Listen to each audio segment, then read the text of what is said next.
fazer uma oração? Eu vou pedir para a irmã Lina fazer essa oração. Pai Santíssimo, obrigada por essa tarde aqui juntos com nossos irmãos, Senhor. Obrigada por cada um que está aqui presente. Obrigada, Pai, por tu estás aqui e que a tua palavra e o teu Espírito Santo nos guie, Senhor. Que o louvor seja sempre da tua honra e pelo teu amor, pela tua glória, Senhor. Tu mereces todo o louvor do mundo. Tu mereces, Senhor, o nosso coração. E a nossa gratidão seja sempre para ti, Senhor. Obrigada por estar aqui e não estar numa cama, por não estar doente. Obrigada, Pai, por a chuva. Obrigada, Pai, por todas as vezes que nos dás todos os dias. Por favor, guia o pastor, proteja, Senhor, e também fala-nos no nosso coração, Senhor. Tem entendimento, sabedoria. E obrigada, Pai, por tu estás aqui, em nome de Jesus Cristo. Amém. Amém. Podeis assentar. Vamos continuar adorando ao Senhor, cantando louvores a Ele. Afinal de contas, Ele é exaltado, o Rei exaltado no céu.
Mas acho que está diferente até do livro.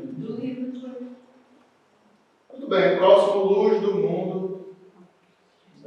Não está no livro, mas eu vi ali no compêndio, na taça ali. Muito antigo, né? Na taça. Mas estava lá, eu acho que vocês conhecem, lembram? Vamos lá. Luz do mundo e esta a terra.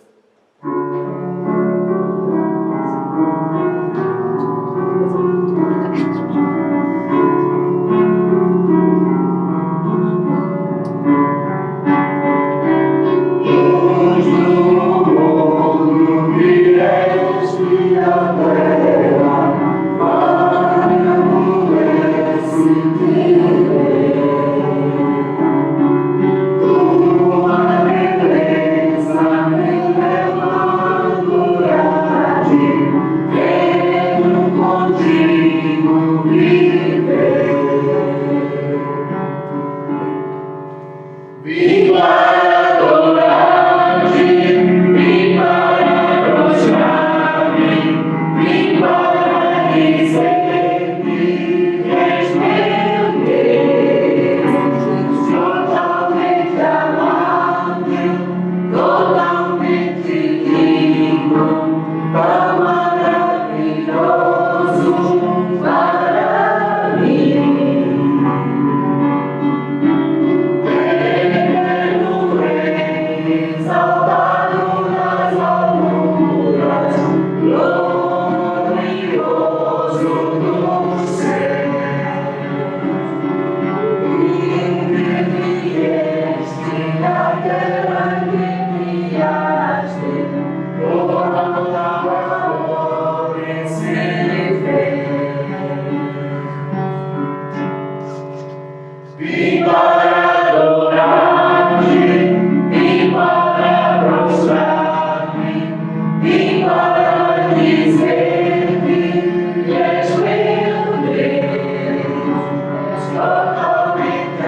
nossa mente humana, nossa natureza carnal, a gente nunca vai saber o preço de quanto custou a nossa redenção, a nossa salvação. Sabemos que foi um preço de sangue, um preço de sangue do próprio Deus que Ele comprou a sua igreja. Mas é muito simples apenas falar, né? Foi o sangue do próprio Deus que foi derramado. Realmente a gente não tem a mínima noção quão grandioso foi a nossa salvação. Enfim, avisos.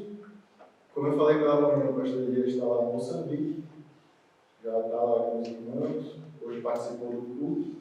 Orar para que o Senhor mesmo proteja, faça com que o trabalho, né, seja realizado com sucesso, conforme a vontade de Deus, e os pastores de Moçambique possam ser treinados e abençoados pela vida dos irmãos que vão estar palestrando, dentre eles o pastor Elias.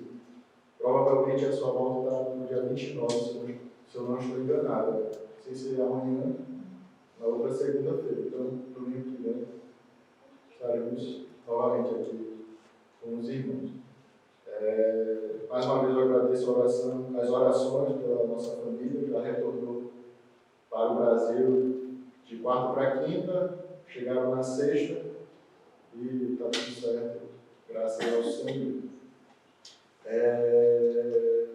Toda vez eu passo ali na frente e eu via, está até ali do lado do irmão Simão, o folderzinho da programação que vai acontecer ali em Sines, a fé evangélica. Né?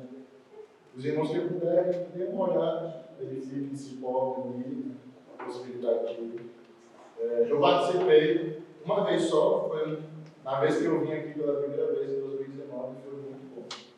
Foi muito bom, mas foi, acho que é a última até, que houve por causa do Covid, né? 2020 já aconteceu, já veio a onda de Covid. Mas foi muito bom. Se Deus quiser, estaremos lá. Dê uma olhada, qualquer coisa, verifique a possibilidade de ir. No mais, acho que a programação da semana continua sendo a mesma. Se Deus permitir, quarta-feira, às 8h45, culto lá em Cuba. E na quinta, Vales Mortos, pela tarde, né? No início da tarde, 2 horas, a gente já está se encaminhando para lá. E aqui o culto de oração às 20 horas. Lembre de orar também pela irmã Rosinha, lá de Vales Mortos. Ela, quinta-feira, estava com um problema. O pastor até acha que talvez seja algo mais sério, né, de coração. Talvez, eu só acho. Conforme o que a irmã Rosinha falou. Então, olhe para que o Senhor faça o melhor na vida da irmã. Tá certo? No mais, esses são os nossos avisos. Vou pedir que os irmãos fiquem em pé novamente. A irmã Carolina talvez vai fazer a leitura. Se encontra em Marcos, capítulo 10, 17 a 22. Ela vai repetir.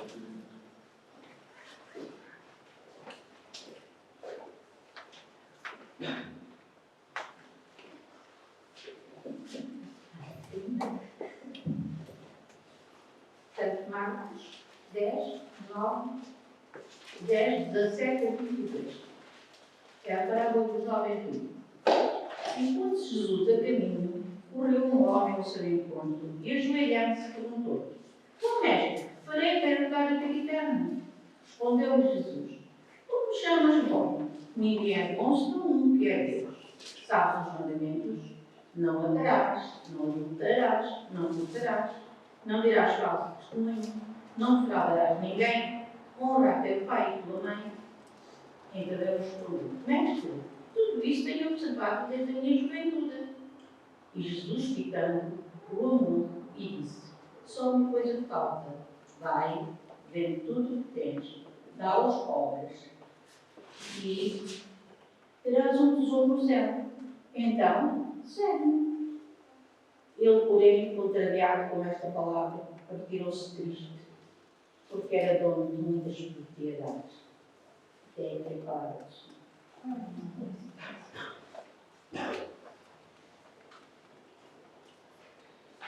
em pé, vamos cantar o último cântico antes da mensagem. É o hino do cantor cristão, número 255. Qual é o teu refúgio?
Iniciarmos,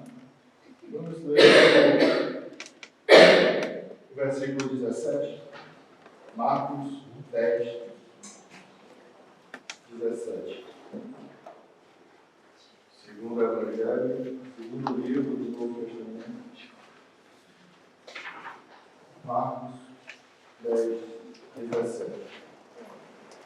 Diz assim a palavra de Deus. E, pondo-se Jesus a caminho, correu um homem ao seu encontro e, ajoelhando-se, perguntou-lhe: Bom mestre, que farei para herdar a vida eterna? Olha, Senhor Deus, obrigado por estar na tua casa nesse final de tarde, te louvando, te adorando, Senhor. Realmente é maravilhoso estar na tua presença. É melhor mesmo estar na tua casa do que 1000 dias fora, Senhor. Aqui mesmo a plenitude da alegria. Aqui mesmo podemos estar no refúgio do nosso Pai Celestial. E te peço, humildemente, venha nos abençoar também, entregando a porção, Senhor, da tua palavra.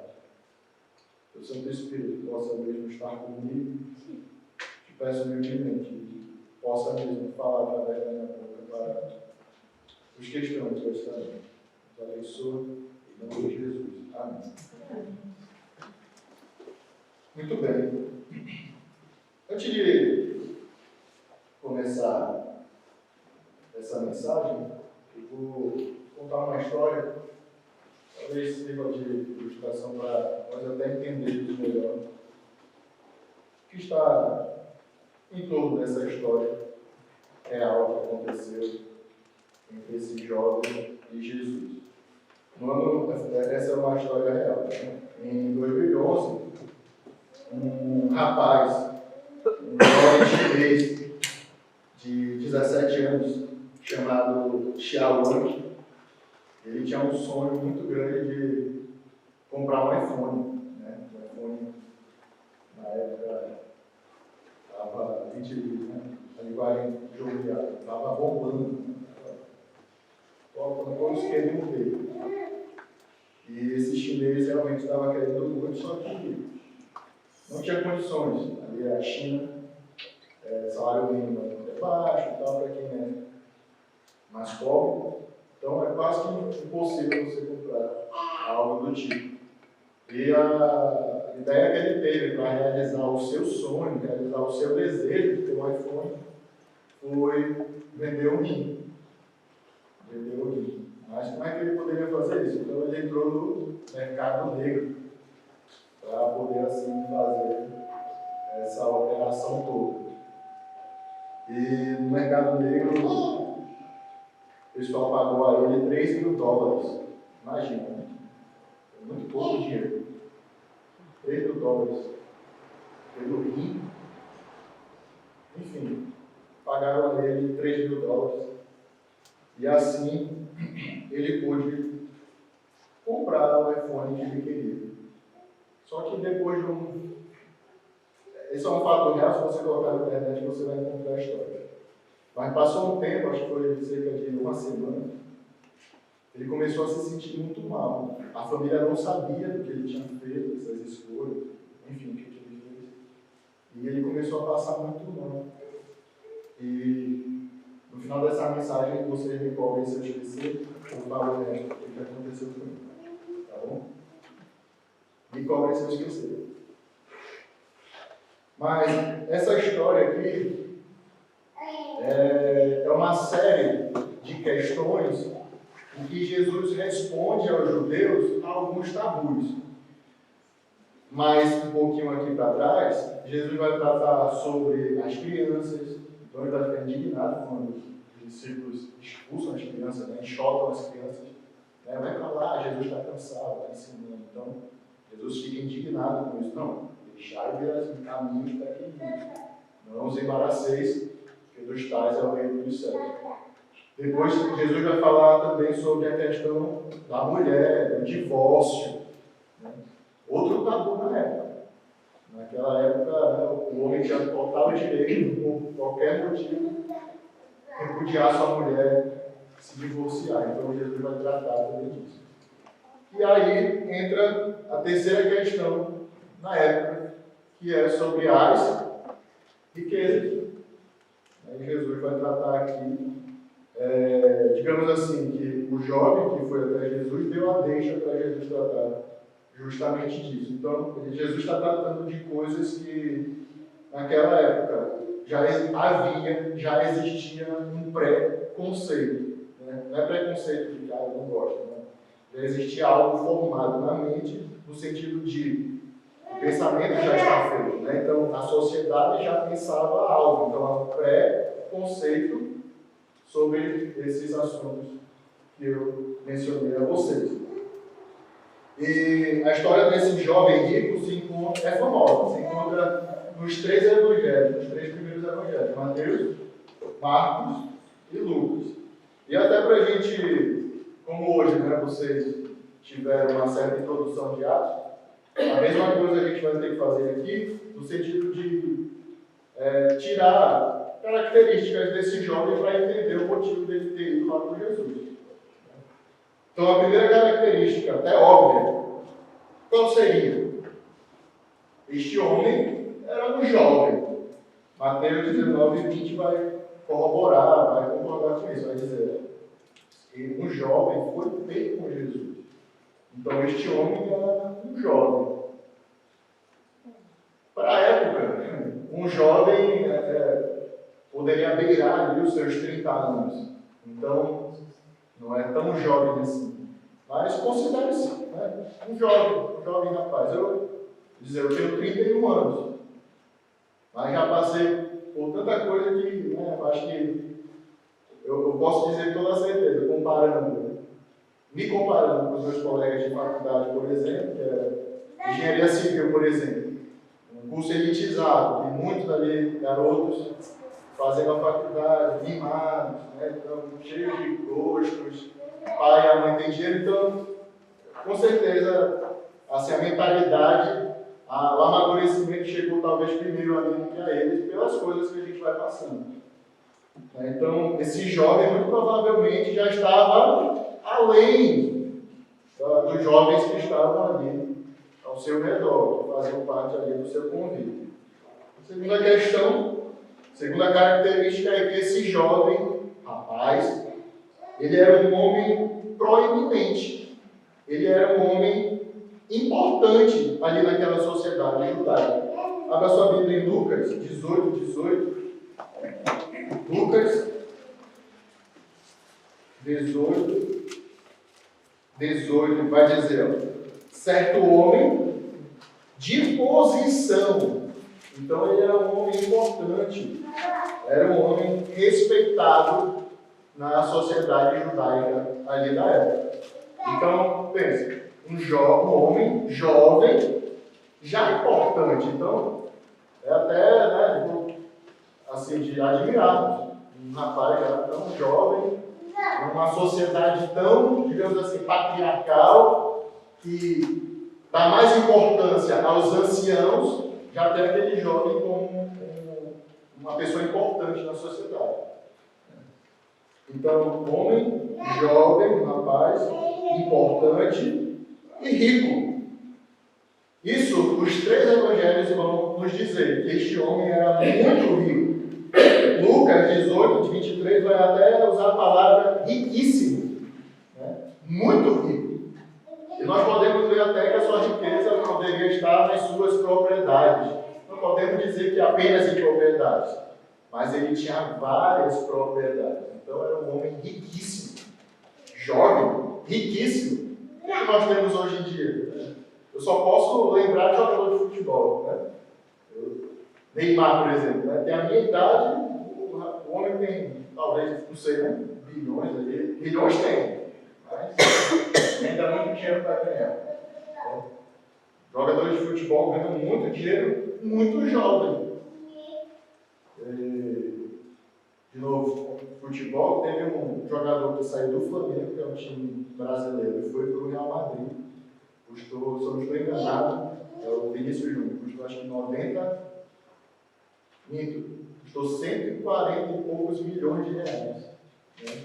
Imagina, é muito dinheiro, uma menina de 18 anos. E a gente vê que esse homem também, esse jovem, era muito rico. E a quarta e última característica que a gente pode tirar do texto que foi lido é que este homem moralmente era impecável, tanto aos seus olhos como aos olhos da sociedade, das pessoas que estavam em volta.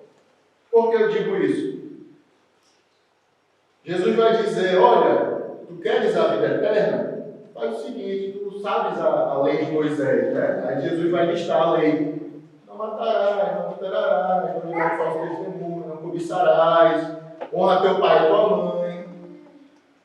E aquele homem falou, olha, tudo isso eu tenho feito, desde a minha mocidade.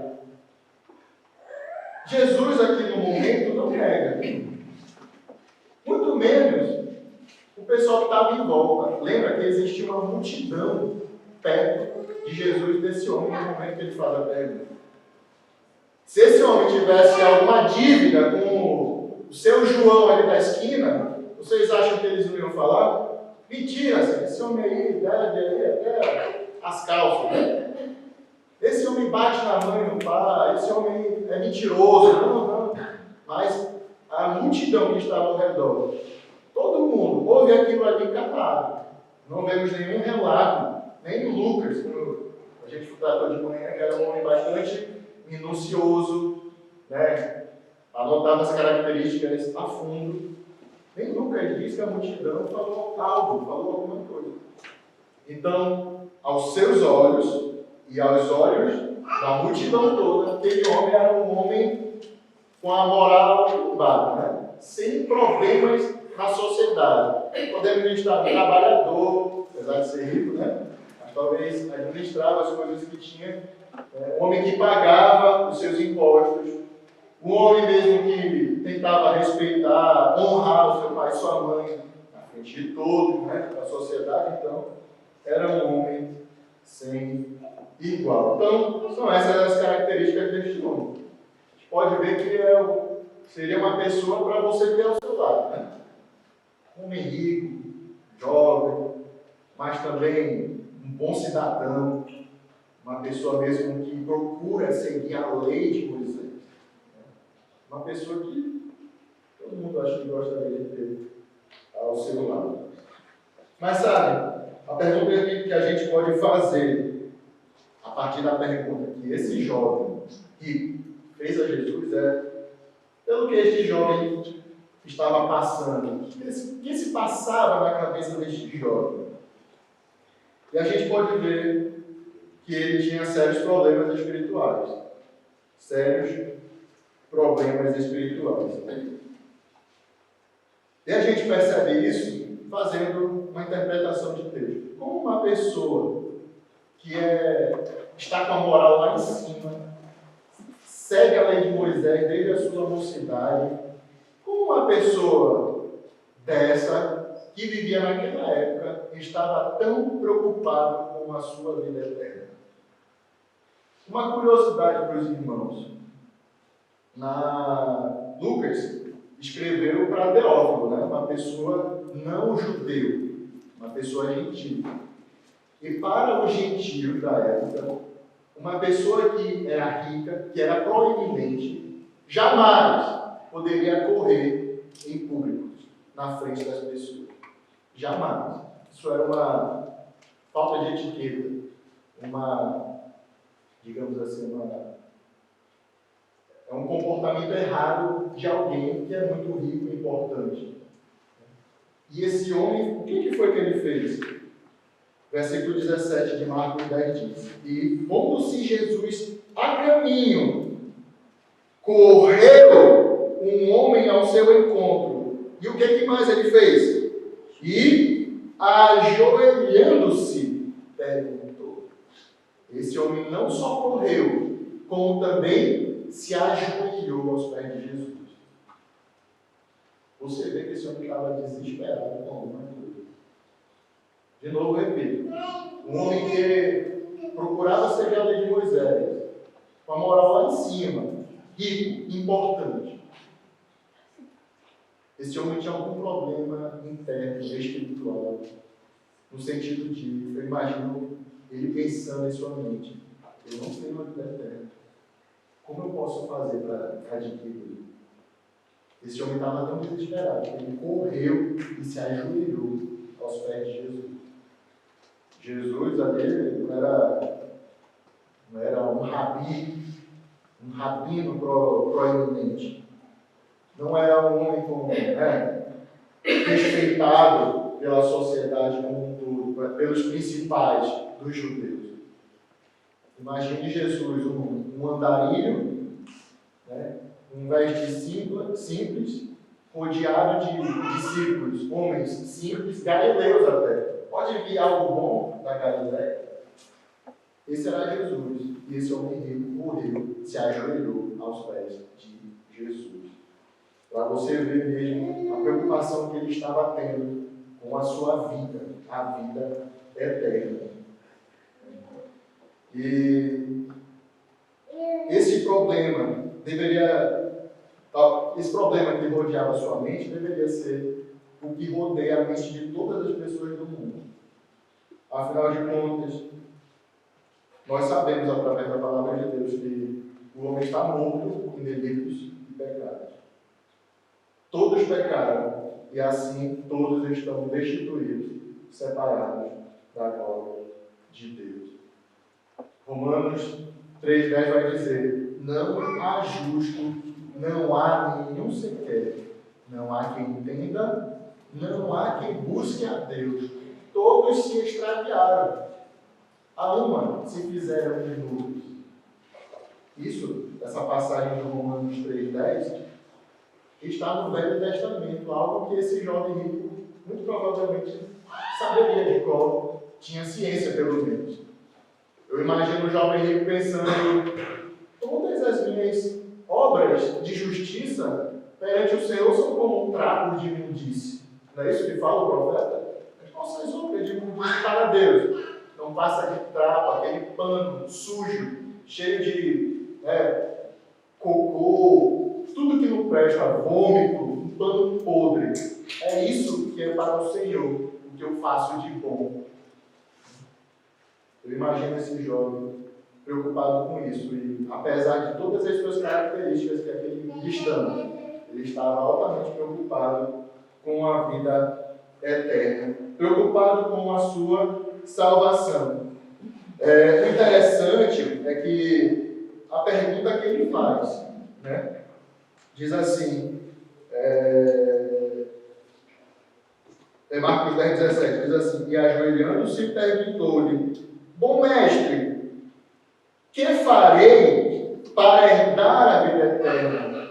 Esse jovem estava com uma questão séria, uma questão válida, importante, mas a pergunta quer dizer que esse homem, na verdade, estava pensando de forma errada.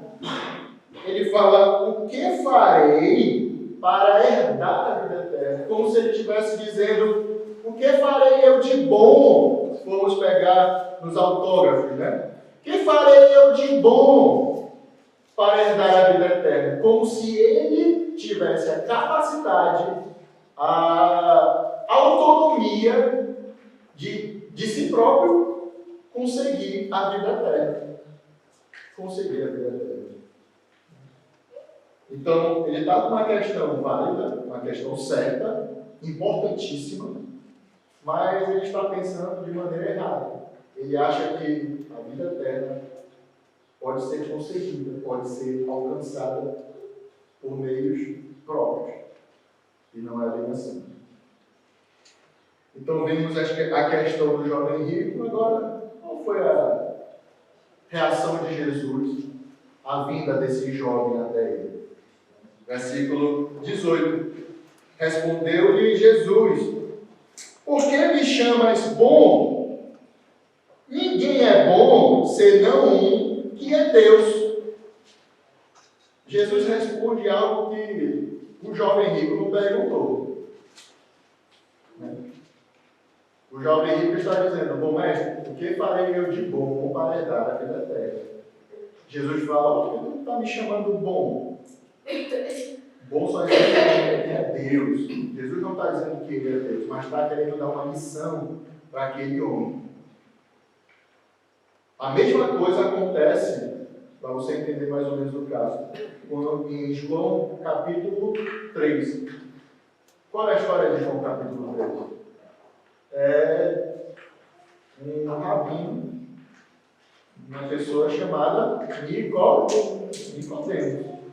Nicodemos chegou à noite com Jesus e disse: bom mestre, né? Sabemos que é mestre em Israel, rabi, sabemos que é mestre em Israel.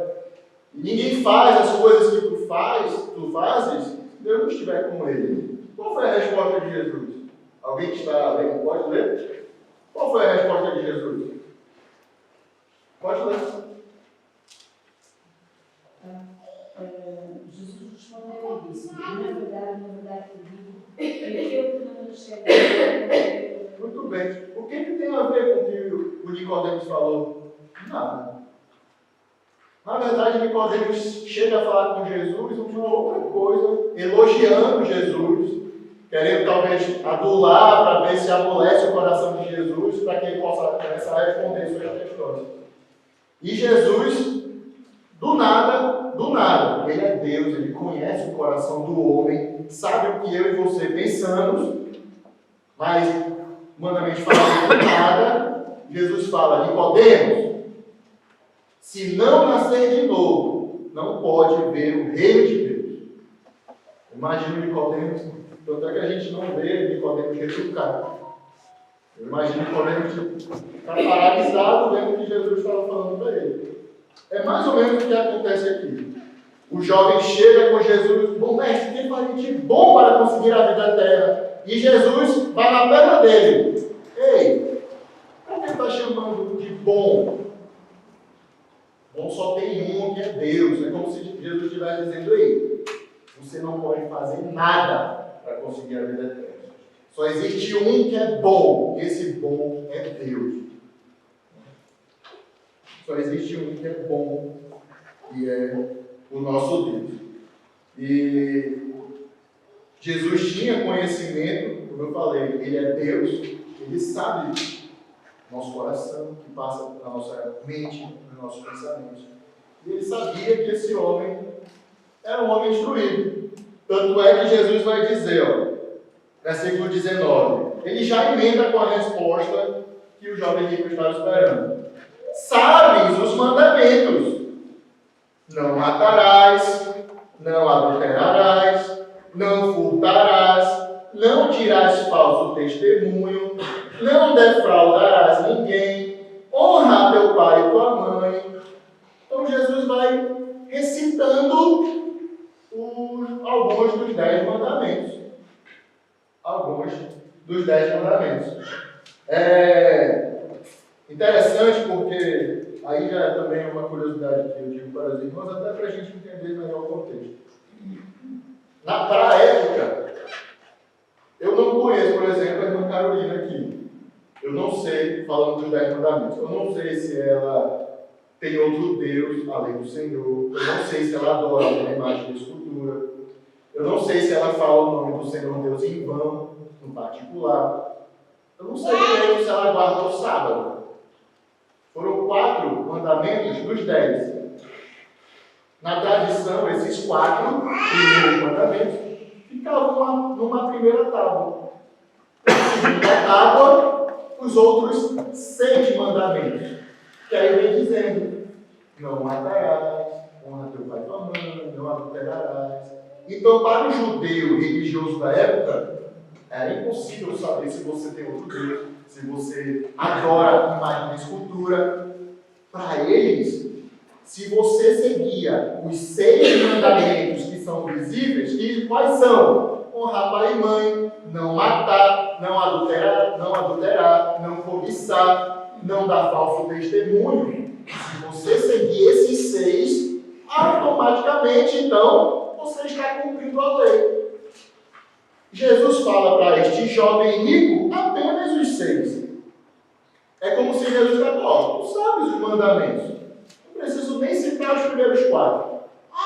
Quais são os 6? Aí ele vai listar: não matarás, não adulterarás, honra teu pai e tua mãe.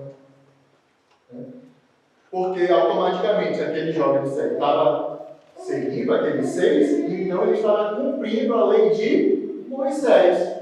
Então, muito provavelmente, ele já teria o cantinho dele lá no céu. A vida eterna estava garantida.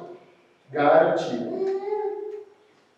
E é interessante que o que vai dizer aqui no decorrer, versículo 20, aquele jovem ouve Jesus falando, citando, escorrendo ali aqueles mandamentos.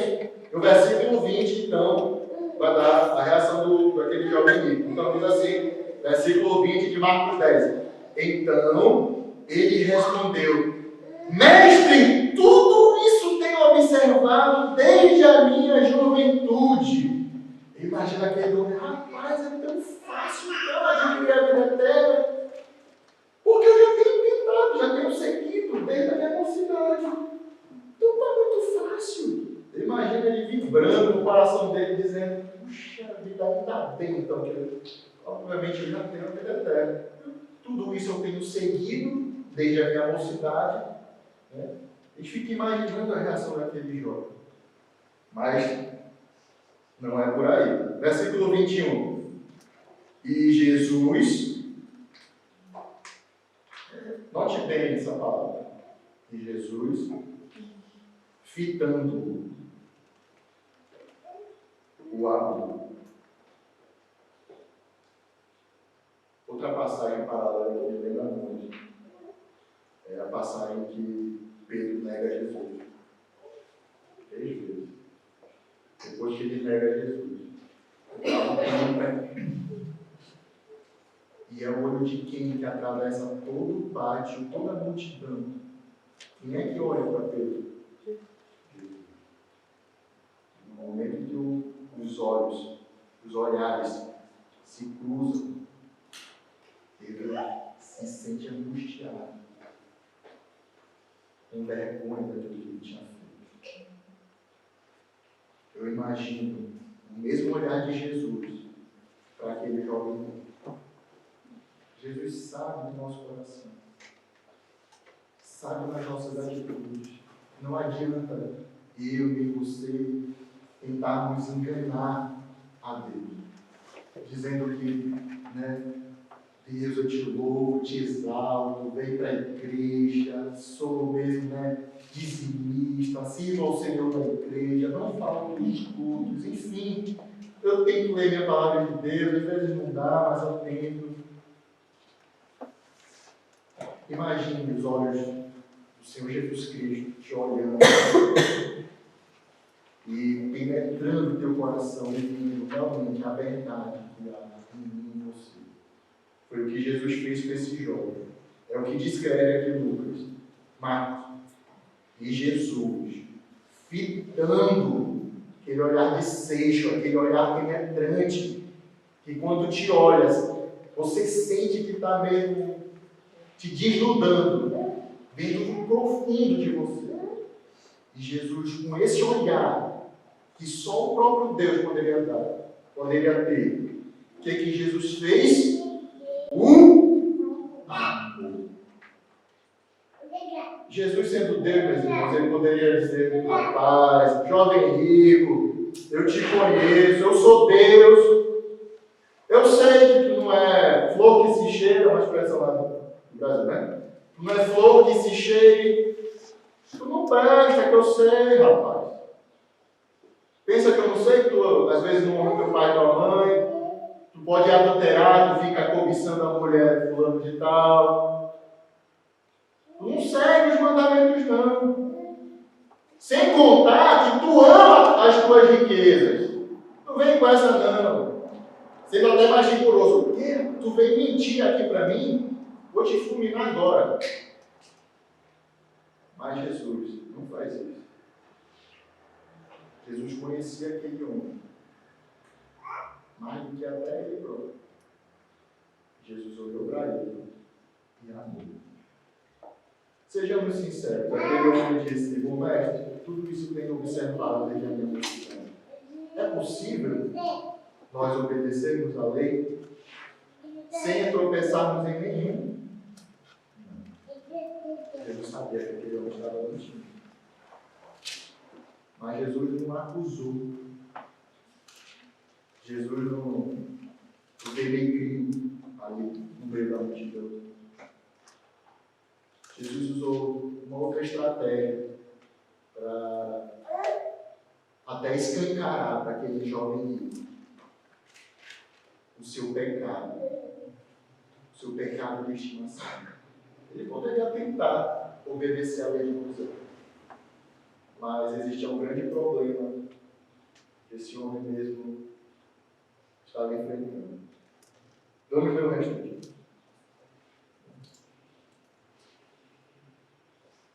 E Jesus, versículo 21 de Marcos 10. E Jesus, fitando, o amou e disse: só uma coisa te falta. Só uma coisa, mano. Tudo bem, tu seguiu isso desde a tua mocidade? Legal. Só uma coisa te falta. O quê? Vai, vende tudo o que tens, dá aos pobres, e terás um tesouro no céu. Então, vem e segue. Ele, porém, o jovem, contrariado, chateado com esta palavra, retirou-se triste, porque era dono de muitas propriedades. Jesus escancarou para aquele homem o seu problema. O primeiro mandamento aquele homem já havia quebrado, que é: não terás outros deuses diante de mim. Jesus escancarou para ele dessa forma. Tudo bem, tem seguido? Só uma coisa te falta então. Pega toda a tua riqueza, as tuas posses, vende, dá aos pobres, e terás um tesouro no céu, depois vem e segue-me. E aquele homem saiu chateado, triste, porque ele era dono de muitas propriedades. Aquele homem poderia, para as pessoas que estavam vendo, o observando, poderia muito bem enganados a ponto de dizer que ele cumpria os mandamentos. Mas o primeiro, que é não ter um Deus acima do Senhor, não ter outro Deus além do Senhor, esse homem já tinha quebrado. Quem era o seu Deus? Suas propriedades. Era aquilo que ele adorava. E ele saiu contrariando. No final dessa história, o jovem rico estava preocupado com a coisa certa, que era a sua eternidade. Aquele jovem rico procurou a pessoa certa, o próprio Deus, Jesus. Agora aquele homem tomou a atitude errada e saiu da presença de Jesus naquele instante, sem a vida eterna, sem a salvação. A Bíblia não fala se no futuro ele se converteu, se ele mudou de atitude. Mas é uma história triste, porque foi alguém que estava aos pés de Jesus, ajoelhado, fez a pergunta de milhões, procurou a pessoa certa, mas saiu sem Deus. Saiu da presença de Jesus, condenado ao inferno. Porque ele tinha um Deus, ele tinha algo que ele amava, mais do que o próprio Senhor. Sabe, irmãos, você pode estar aqui nessa noite também com a sua moralidade. Você pode estar corretamente, como eu falei, adorando o Senhor, vindo aos cultos, participando, mas sem vida eterna. Sem vida eterna. Justamente porque a escolha certa, a ação certa que você deveria fazer, você não fez. E preferiu se enganar, preferiu continuar com a soberba não vou dizer para os irmãos que eu sou crente.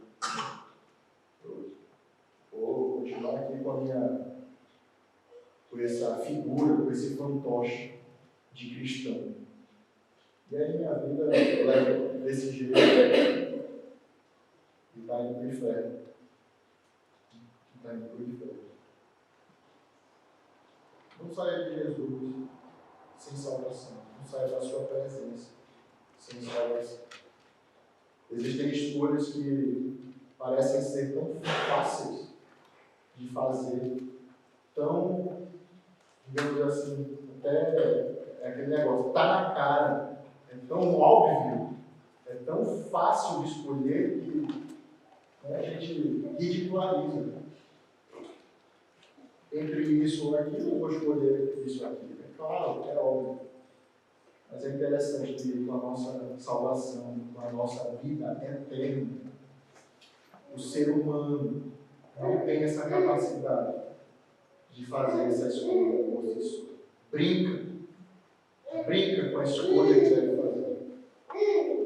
Chega no final, acontece igual com a mensagem do domingo passado, do rico e do Lázaro. Quando fecha os olhos aqui na terra e vai abri-los na eternidade, pode ser que acabe abrindo os olhos no inferno. Hoje é o dia da salvação. Hoje é o dia de arrependimento. Hoje é o dia de você fazer a escolha certa. Se você está aqui essa noite sem salvação, você está no local certo. Você está na presença da pessoa certa, que pode te oferecer a salvação, que pode te salvar, que pode te dar essa vida eterna. Não saia daqui sem fazer a escolha certa. E se você já é